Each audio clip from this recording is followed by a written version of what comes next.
የግጥሜ ርዕስ ይቺ ናት የኔ እናት።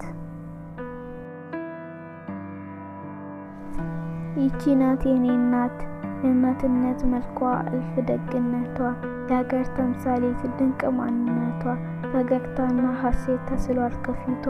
ይቺ ናት የኔ እናት ቃሏ ማይታበይ ሐሴት የማታውቅ ባለችበት ሁሉ የሰው መውደድ ያላት ትንሹም ትልቁ መጥቶ የሚያቅፋት ደስታዋ በግልጫ ጭንቀቷ በስውር ልጆቿን አጠግባ ጣዕሟን የምታድ ራሷን አቅልጣ ለሰው የምትኖር ይቺ ናት የኔ እናት።